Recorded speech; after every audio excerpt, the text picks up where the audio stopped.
Okay, well, I have 8:29, so let's get started.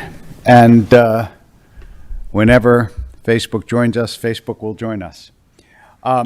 So, as you know, this is the concluding class of this year. I won't say of ever because, among other things, other people will be teaching Torah classes, and I'm going to be teaching at least a couple of classes by Zoom for Sinai during the year to come. I don't know exactly what and when, but there will be a couple of sessions during the year, and I thought that I would sum up the Torah in four themes this morning, because I didn't want to just take one section of the Torah. That didn't seem right. So I jotted down four themes, and I'm going to expand on each of them and hopefully tie them all together. I'm going to start off with the first theme of the Torah, which is curious because you would think it's the biggest theme, but it really only gets, I guess 2 chapters, is creation. The creation of the world, if you think about it, is really very briefly recounted in the Torah. There are 6 days of creation, and it takes a chapter, and then you've got a world. And we take that for granted because we're used to it, but it's a very strange thing if you're going to talk about the creation of the world, which is the biggest event that happens in the Torah, after all, because it's the event that everything else is contingent on, and yet it passes by very quickly. And part of this is, I think, one thing that we will see continuously, which is that the operations of God are basically enigmatic. That is, we can't really understand them. And so when we're talking about that which God does, we can't actually give, as we do with human beings, long psychological explanations because we don't understand it. So we can recount God's actions, but and even that gets abbreviated, but there isn't much more to say. I will tell you, although I don't put a lot of credit in this, but it's kind of a neat idea. And I'll tell you why I don't put that much credit in it. Daniel Boorstin, who used to be the head of the Library of Congress, said that the reason that science arose in the Western world, and part of the reason I don't put much credit in this is we know much more now about how much science arose in the Eastern world as well. But he was speaking in an earlier time when I think we didn't quite realize. Although surely technology and the Enlightenment happened in the Western world much, much more than the East. Anyway, I could talk about that much more, but I'm going to leave that aside. He said the reason that he thought technology arose in the Western world and science did is that we have a creator God. And so if you're going to imitate God, you have to be creative. And human creativity was always thought of in some ways as divine and not a bad thing. And I certainly like that idea, although it's, as I said, it's it's one of those very broad ideas that's very hard to prove. And as we know, creativity has a downside too, but that's also true of God's creativity, since what happens right after is that human beings get put in the Garden of Eden and do what God says they shouldn't do. So the second theme, which is sort of 1A, is human nature. And that is that God creates this world with creatures who have the capacity to defy that which God wishes. And it's clear that God could have made them different, but doesn't. And as a result, all of subsequent history is real history. Because if human beings do exactly what God wants, then there's no history. There's just automation, basically, right? There's an assembly line. Human beings are parts as opposed to independent agents. And so the first theme is creation, including the creation of human beings who have the ability to be independent agents. This is one of the things, leaving the more sophisticated animal life aside that we don't understand, like maybe the octopus and the dolphin. But by and large, animals operate by instinct.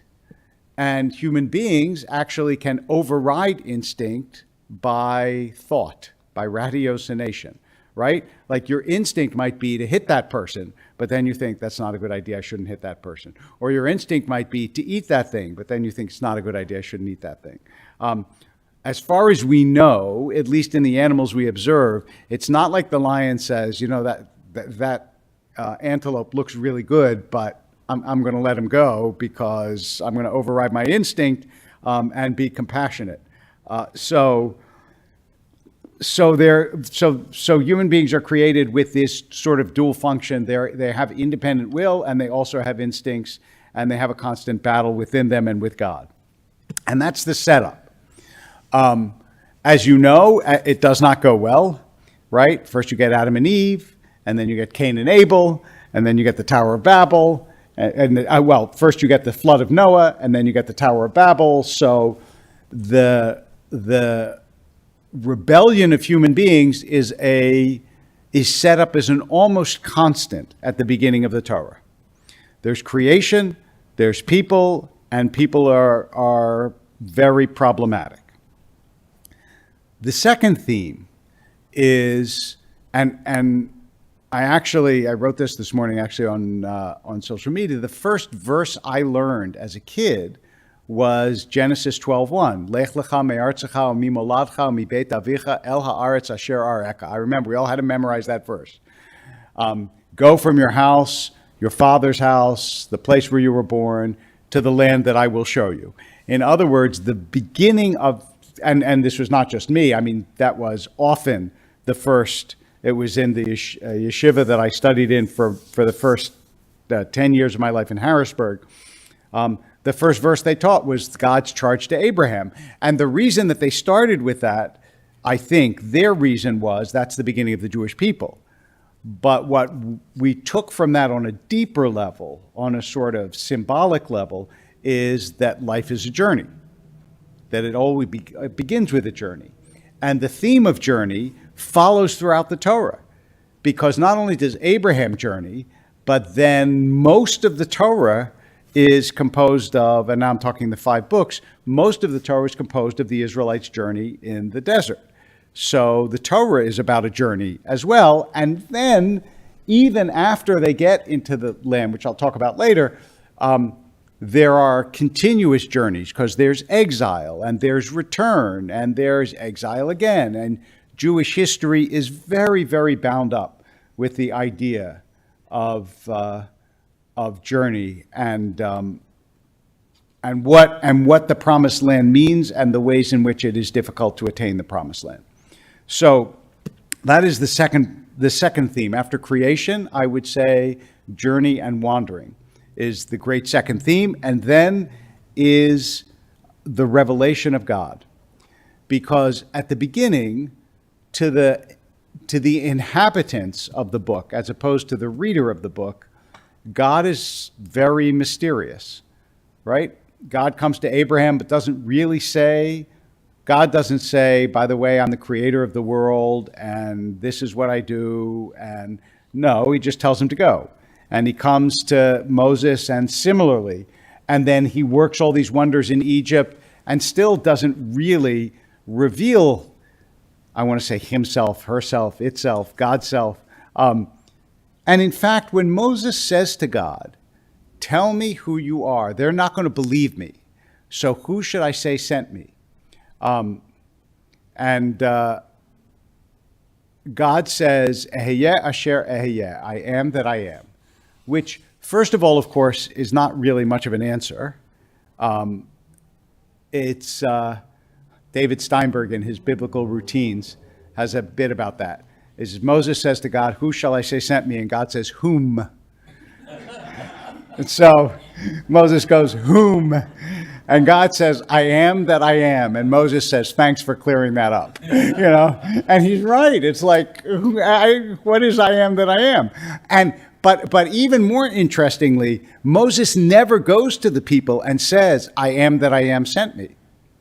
So there's a sense in which Moses is asking this for himself, not because the people are going to really ask him who sent you. But it also emphasizes the fundamental mystery of God's self. We don't know who God is. Moses gets close, but we still don't understand really what Moses understands. What does it mean that Moses sees God's back? We don't really know what that means. And therefore, when the Israelites gather around the mountain, they're scared. And God's revelation is, in the Torah, less a revelation of self than a revelation of law. This is what you should do, and this is what you should do. God only reveals God's self at the very beginning, right? I am the Lord your God who brought you out of the land of Egypt to be your God. And then you can't have any other gods, and you should do this, and you should do that, and you should do the other thing. And so we understand that God's manifestation in this world is what God wants of us, as opposed to who God is. And that's the third theme, is after creation and journey is revelation. And revelation, as Abraham Joshua Heschel put it a long time ago, to reveal something means that it must have been hidden, which is obvious but brilliant. Like, I'd never thought of it before I read Heschel writing about it. Like, if God's revealing, then before that, obviously, it wasn't revealed, right? The magician reveals something that's been hidden before. So God was hidden from human beings until revelation, and then God is, to some extent, revealed. And then lastly, even though there are a million sub-themes, lastly is the promise of the land. And the promise of the land is a really ambiguous and difficult promise, because even though there are idealized images of the land, right? Milk and honey, a land flowing with milk and honey. In fact, when you get to the land, it's not an idealized place. Not anywhere in the Bible is the land perfect. And that's why, weirdly, like in Jeremiah, there's nostalgia for the wilderness. Now, the wilderness was miserable, right? But there's this, it's almost like a couple that remembers the struggling years more fondly. God says, remember when you followed me in the wilderness in a land unsown, because in the wilderness it was just God and the Israelites. But now in the land, there are all these other tribes, and there are systems of government, and there are complicating things that make, there's something purer about a religion in the wilderness than about a religion that has a temple and priests and organizations and bureaucracy and all of that. But the reality of human life is, without institutions, you can't sustain things. That's why Gershom Scholem, the great scholar of Kabbalah, used to say that what happens in Jewish history and in the history of religions in general is there's a revelation. Then that revelation, in order to be preserved, gets somehow institutionalized in schools, in houses of worship, in whatever, so that you can teach people the revelation.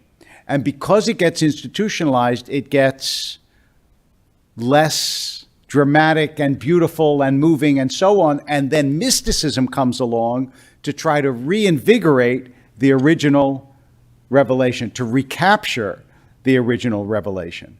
I think, by the way, this is part of what you're seeing now.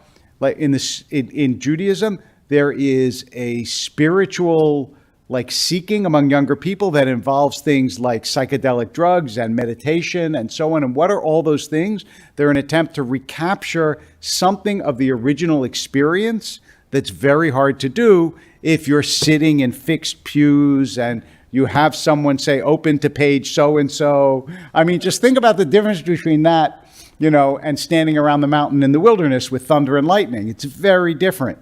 And so the same thing is true when you get to the promised land, which is it involves actually setting up systems of government and of everyday life, of commerce, of economics, and so on, that are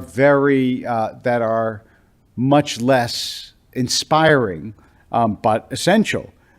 And that's sort of how the Torah ends, with the Israelites struggling with the reality of becoming a normal people, in a sense. That is, a people who live in the land. And that legacy, interestingly enough, of struggling to become a normal people but feeling yourself not a normal people, persists to this day, right? It's exactly what you see in Israel now, because I was just reading Commentary Magazine had a symposium on the 75th anniversary of Israel, as did every Jewish magazine of every description. And in it, one of the contributors was Brett Stevens. And so he said, the difference is that Israel is a purpose-driven nation. He said, if tomorrow all the Belgians got French passports, nothing essential would change, even though they might not like the idea that they're not Belgians anymore.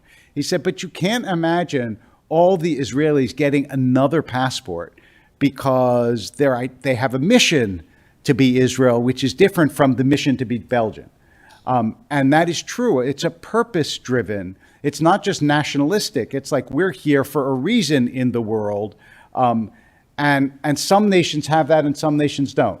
But Israel has it very, very powerfully, and it comes from this essential ambiguity that is built into the system, which is you want this pure religious drive, but it has to be domesticated in order for it to continue.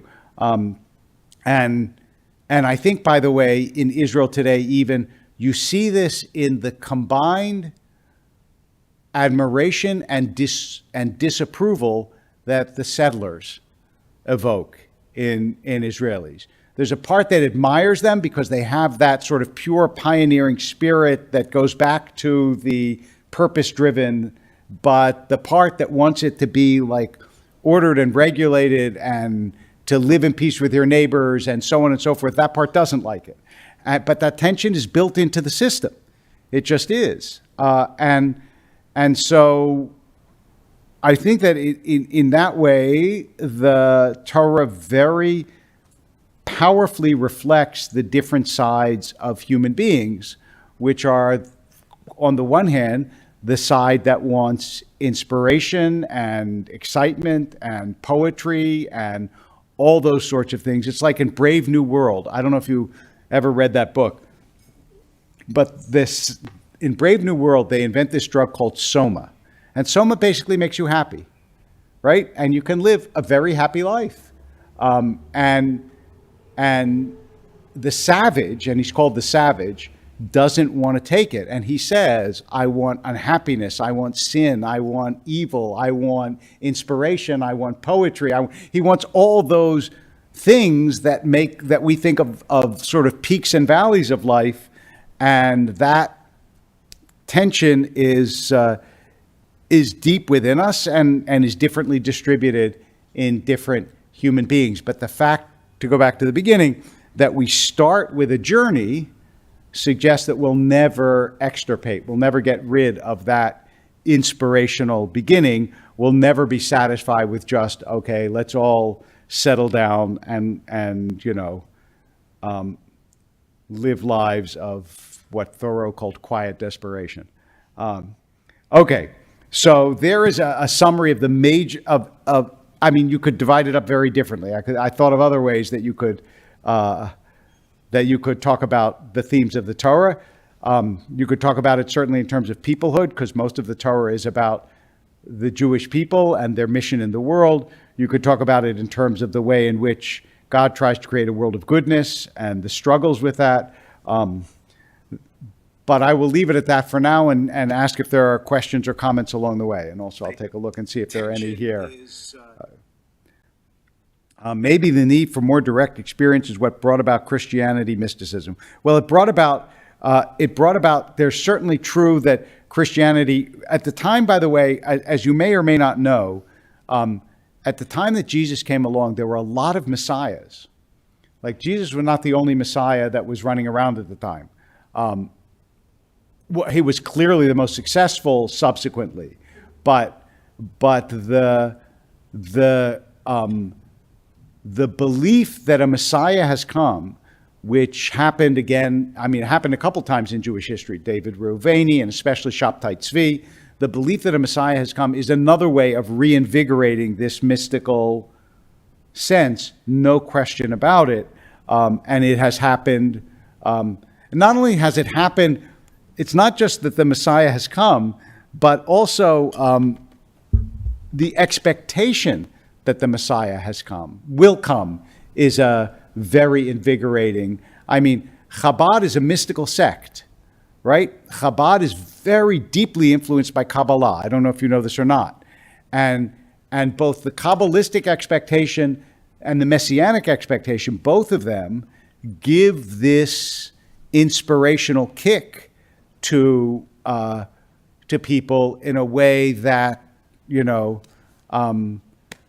let's raise money to build a university in Israel doesn't. Yeah. What? Well, Rambam is an interesting example.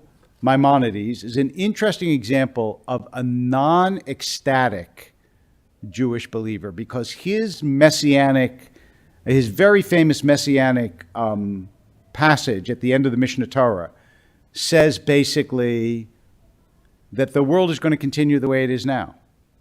But when it says the lion will lay down with the lamb, what it really means is big nations and small nations are going to get along with each other. But he didn't have like the frenzied messianic belief that someone like a Bravanel had. But a Bravanel, remember, or I will tell you, but a Bravanel was the part of the generation that got kicked out of the Spanish Inquisition. Right? So he really thought when catastrophe befalls the Jewish people, there's almost always an increase in messianic expectation. And part of the reason that's so is because that's what the Talmud says is going to happen. There are going to be chevlei HaMashiach, which means the birth pangs of the Messiah. In other words, the pain will precede the birth. So during the Shoah, during the Holocaust, there was tremendous messianic expectation. Afterwards, it sort of got damped down and people didn't talk about it because obviously the Messiah didn't come. Well, there's a mention of the Messiah, but it's not nearly as emphasized as it is later. There's a mention that there are hints, like the scepter will never depart from Judah. Jacob says that as part of his final blessing. And it says there will arise someone eventually to lead you to, but it's not nearly as like unambiguous or talked about as it is in rabbinic literature. And they take the hints, as Christianity does too, and put it together and create this figure. But even in rabbinic literature, one of the things that's interesting is the Messiah to the rabbis could very easily just be a successful military leader. Like when people thought Herzl was the Messiah, they weren't crazy. They were like, Rabbi Akiva thought that Bar Kokhba was the Messiah, but Bar Kokhba lost, so he wasn't the Messiah. Well, if Herzl succeeds and he brings all the Jews back to Israel, then maybe he does, right, fit the criteria of the Messiah. So it doesn't have to be, there are the supernatural believers, and then there are the people who believe that it'll be very this worldly. So, yeah.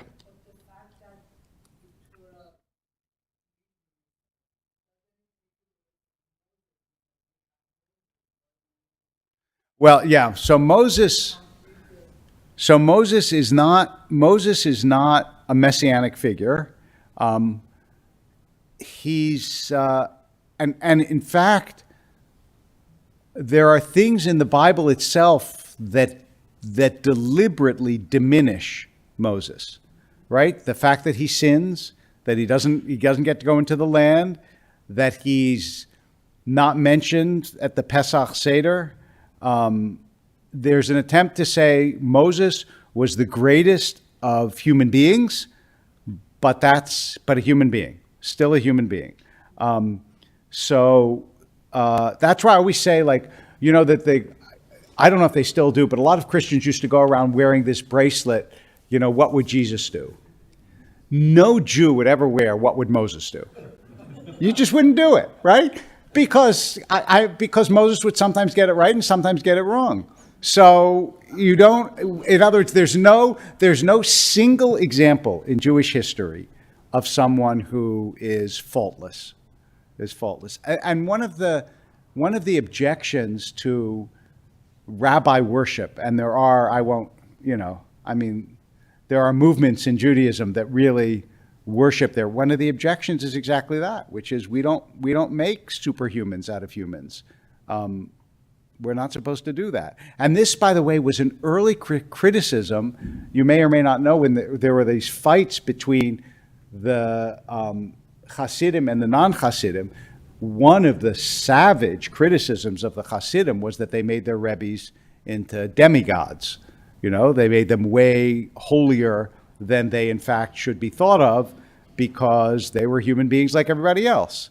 And it shows the need that people have to worship and idealize human beings. And you see this, by the way, in politics, not just in religion, where people think of certain political leaders as somehow inviolable.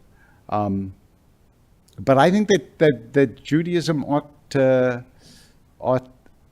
remind us that that's a bad idea. If you don't do it with Moses, then you certainly shouldn't do it, with Erdogan. Pick the safe one. Yeah. So, yeah. Talking about Moses,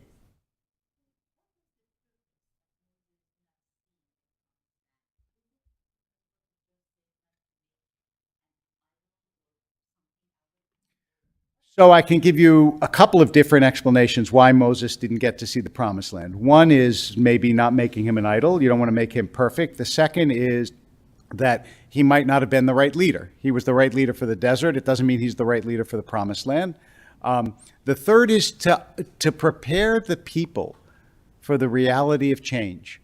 If Moses gets to go into the promised land, they're going to have a really hard time having someone else be the leader in the promised land. But if you left him behind in the desert, it's a lot easier to accept that someone else could come along and be the leader in the promised land. And then in the Midrash, God basically says to him, without going through the whole spiel, God basically says to him, you're a person, and this is what happens to people. They die, and you're no different than anyone else. You die too. So nobody gets to have everything they want.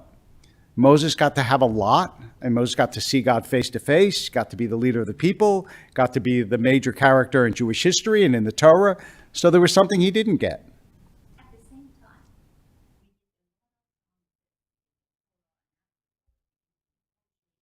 Yes. you are going to have a good life. Right. Moses did a huge thing. But here's the secret about the Torah. It's not true. Right? It's not true that if you keep kosher and you keep this, that you'll necessarily have a happy life. Right? Yes. And in fact, ultimately, you're supposed to do these things because you're supposed to do these things, not for a reward. So, Right.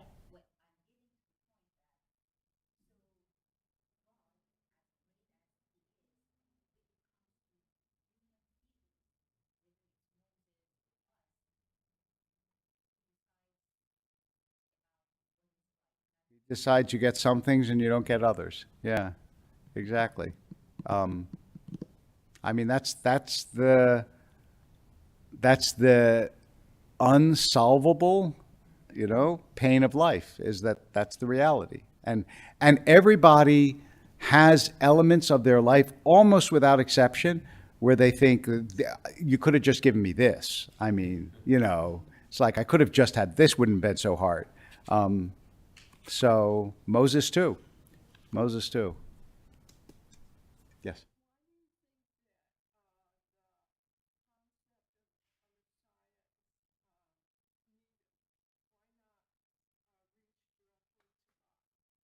Well, you need a Messiah because in order for this world to be redeemed, somehow human beings have to do it. They messed it up and they have to do it, at least in the Jewish tradition.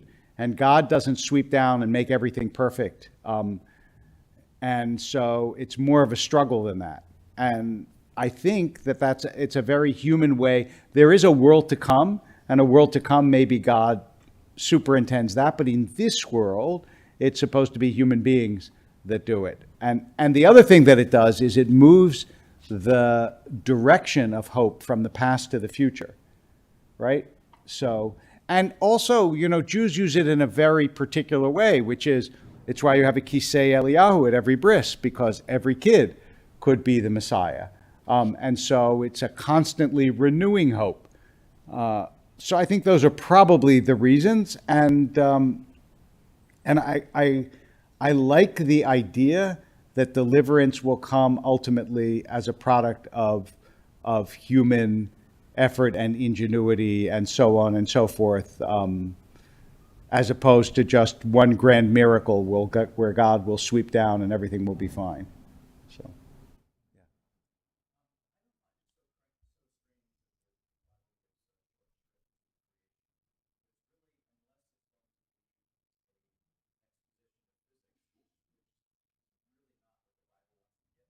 Yeah.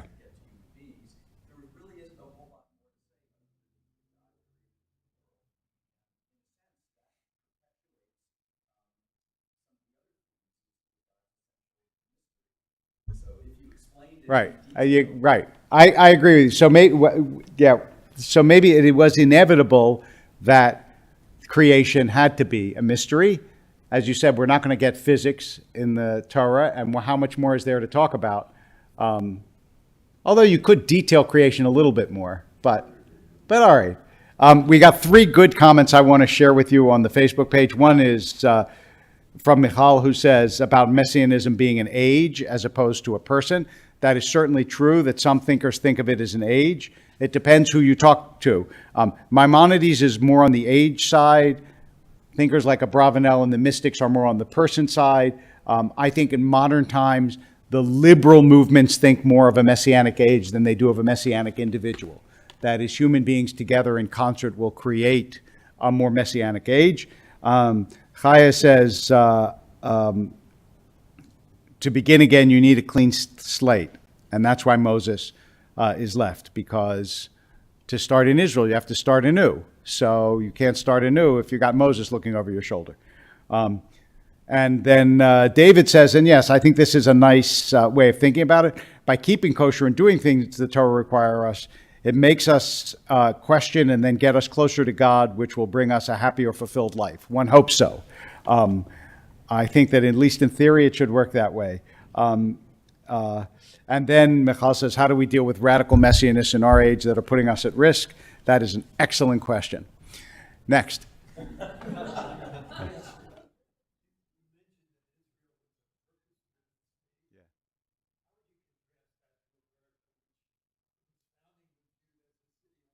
I actually think America is America and Israel, as far as I know, and there could be others, but this is just as far as I know, are the 2 countries that were both founded on an idea as opposed to just, we're here and so we have a country.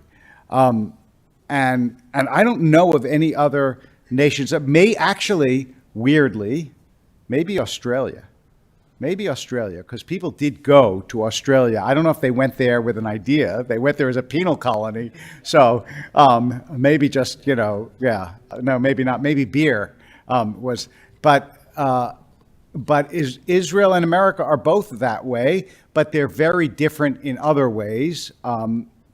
because one was based on the idea of a heterogeneous population, and one was based on the idea of a basically homogeneous population, which makes them very different.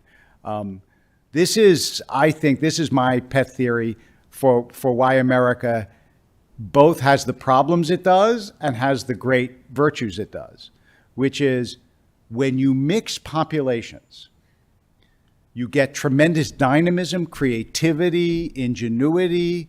You look around at the people who've started companies, they come from all over the world and they come to America and do it. But it is also true that when you look at countries that have homogeneous populations that are all the same, their social trust and their closeness tends to be much greater. So there is both. So it's the question of immigration all over the world, right? On the one hand, people will say immigration is good because it creates dynamism and growth and creativity and so on and so forth, and all that's true. And then other people will say, but it creates social dislocation and differences in neighborhoods and anger between groups, and that's also true. And both things are real in America, and I just think that's why it really is a great experiment in human, because if we could overcome the bad parts of different groups mixing, it's why America still is by far the greatest economy in the world, has by far the most innovation in the world. There's a reason for that. So anyway, that's my little God bless America speech. What would you comment about Israel being? So if they could intermix the groups successfully, I think that it would be a good thing for Israel to be able to do. The problem is it's not, it's an intermixture of some groups. So there are lots of different kinds of Jews in Israel. That's one kind of group. Then there are groups that cathect to the Israeli, like the Druze, who cathect to the Israeli mission without being Israeli. That's another group. And then there are groups that are there that are actively hostile to the mission of the country, and that's a different group. So it's different from the United States and calls for different questions and, God willing, one day solutions. I don't know what those solutions are, but I'm going to stay away from that for the moment, except to say that this is, none of these things in a certain way should be surprising, because they all arise from the same human foibles and glories that you see in the Torah. They just do. And when the Egyptians say there's this foreign people and they're reproducing too much and we don't want them, it's like you hear every ethnic distinction and fear and so on that still exists today and is still roils under the surface. And sometimes you can put something of a damper on it, like in Northern Ireland, but there are still tensions there because it's not easy to get people to agree when they have real differences. And that's that's in some ways the great human mission, We will either succeed ultimately in doing that, or we will have a very bad end at our own hand or at the hand of some AI chatbot that will come and take us all over. One of the two. Yeah. I'm sorry if you're. No, it's okay. Do it again, but there's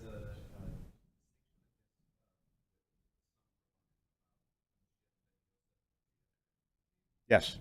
and I'm no expert, but generally speaking. So Mashiach ben Yosef is the Mashiach that dies in battle, and the Mashiach ben David is then the Mashiach that continues on. And so it's true. This is a rabbinic distinction that derives from text in the Torah, but isn't exactly elaborated in it. That there are going to be that there's a two-stage messianic process, and since there's going to be this great battle, it will. And since I think probably because the Torah saw so many kings die in battle, the idea was that the first king will fight for Israel and die, and then the second king will arise as a result of the ultimate triumph of that battle and continue to live on. But one of the things that is in some ways beautiful about both the messianic idea and the idea of the afterlife in the Jewish tradition is there's nothing you have to believe. That is, there's no specific pattern that everybody believes that the Messiah is going to be like this or like that or like the other. So Maimonides would say you have to believe in a Messiah, but he wouldn't say you have to believe in the Messiah the way that it's laid out in the Mishnah Torah. If you look at his principles of faith, he doesn't say it has to be this way or that way. So it's a very, and by the way, there's a really interesting debate among scholars that's summarized in the title of a book by Menachem Kellner, who is an Orthodox Jewish scholar. He wrote, "Must a Jew believe anything?" And he doesn't mean by that, does a Jew have to believe in God? Because obviously, but he's basically saying, like, are there dogmas in Judaism that everyone has to subscribe to? Because if you look at the Yigdal, for example, which is Maimonides' Principles of Faith, a lot of them have been disagreed with in one way or another by other Jewish scholars.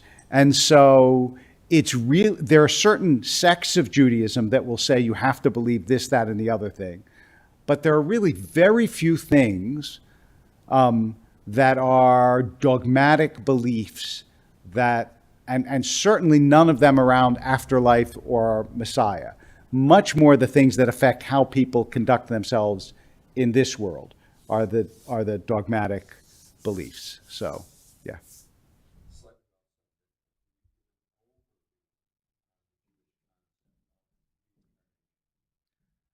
Very quickly on reincarnation, which is called Gilgul Nishamot, I would say this is one of those things that it is not a mainstream Jewish belief, but it is mainstream in Kabbalah.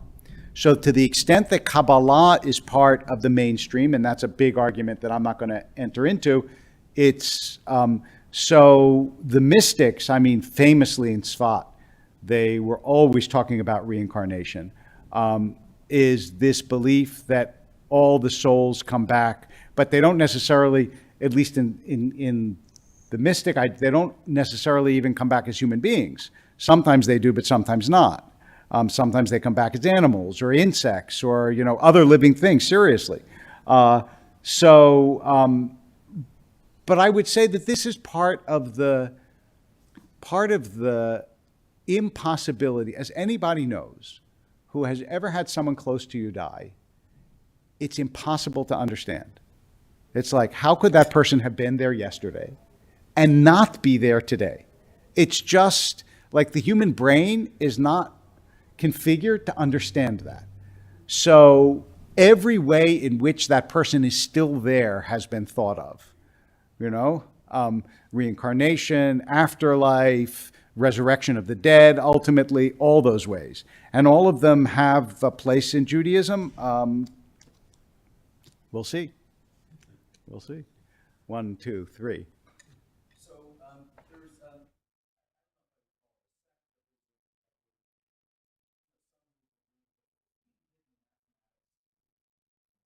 Yeah. that everything is explained if you understand it. Yeah. And I have tremendous difficulty. So those of you that have taken these seminars where they try to explain, there are two problems. And by the way, for those of you who want to see these mathematical formulas of the Torah thoroughly debunked by a biblical scholar, look up Jeff Tigay, Tigay. He has an article online about these things. That here are the problems with the discovery, at least some of the problems. One is that Hebrew spelling differs from manuscript to manuscript. So you just pick the number that fits, right? Two is that the explanations keep changing as science does, right? The explanation, I remember once seeing a video from the Kabbalah Center that proved that they predicted the Oslo Accords. Then when the Oslo Accords went south, seriously, they removed the video because they no longer predicted the Oslo Accords. And that's part of the problem is, like, if you think that the Torah predicts everything that happens, then when something that happens changes or is disproved, then you have to go back and explain how that wasn't really what the Torah meant. It now means this. That's the second, and there's a lot of that. And then the third problem is there's something ethically distasteful about the idea that the Torah predicted Hitler. The Torah predicted Hitler, and if that's true, then why didn't great scholars know that and head it off? And if it's not true, that means all of this was going to happen from the beginning of time, and nobody could stop it. And that there's a lot. So no, I'm not a fan of the Discovery Institute, and I will give you one example. Amos Funkenstein, who is a great scholar of both Jewish tradition and also of science, who used to teach at UCLA, and I was privileged to take his classes before he passed away. He was young, unfortunately. He was one of 10 university professors in the UC system. He could teach at any campus, any class he wanted, any semester. I mean, that's how much the UC system thought of him. He was remarkable. Anyway, so I remember when we were in rabbinical school, they took us to a rabbi, his name is not important at the moment, who gave us this stuff. And I remember saying to the rabbi at the time, I said, live and evil. Live backwards is evil. I said, but nobody in English makes a big deal out of that because we don't. So the fact that you're making a big deal out of that in Hebrew, which also has a three-letter root system, of course you're going to get stuff like that. He was not impressed. So, but he made a big deal out of the fact that olam means the world, and olam also means eternity, and that proves that the Torah knew Einstein's theory about space and time. And so the next day I happened to have my class with Funkenstein at UCLA, and Funkenstein said, it's a good theory, except actually the two words come from two different roots. I said, thank you, Professor. Anyway, so, yeah. Since this is the final.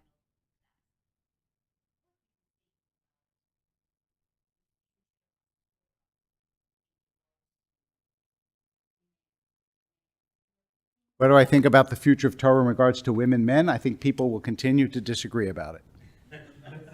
Really, that's what I think. I think people will continue to disagree about it for a long time to come.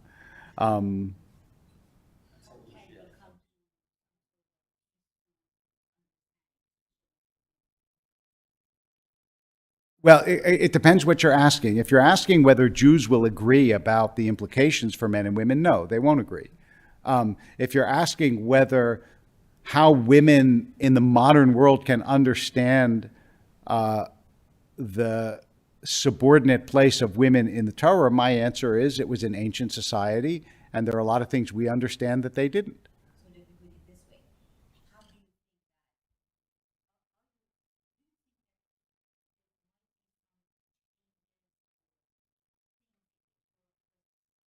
What do you mean by changes in the Torah? Do you mean change the text of it? People don't change the text. What they do is change the practice. So we have women rabbis, and we have women who sit together, and we change the practice over time, as I think we realize things that I believe the ancient world was not aware of. And also, it's not just things that they weren't aware of, it's also technologies that they didn't have. I mean, the greatest, quoting my brother, who's a sociologist, the greatest single driver of change in the modern world was the pill.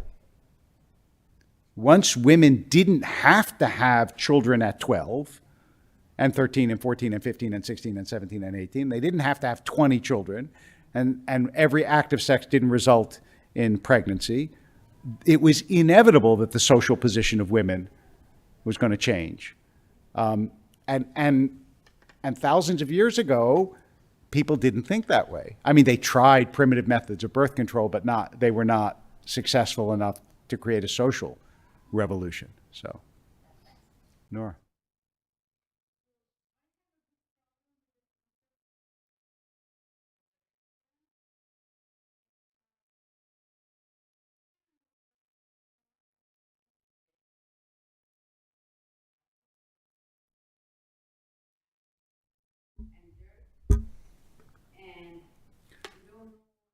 Right.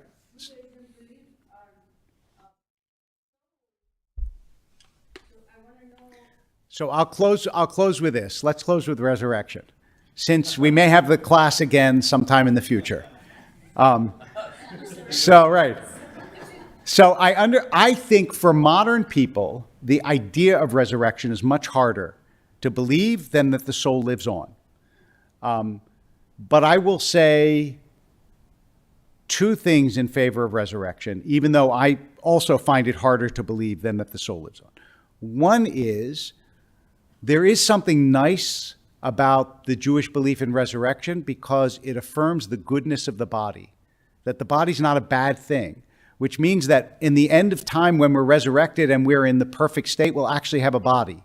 We won't just all be ghosts, which I think is a nice, since Judaism doesn't see the body as evil and bad, that's a good thing. And I will tell you what the Talmud says, and we may as well close with words of the Talmud as opposed to my words. It says, basically in Sanhedrin, it says, look, you may have a hard time believing that, a human being can arise from the dust of, but God made you from dust in the first place. You were nothing before, so why couldn't God do it again? And on that, thank you very much.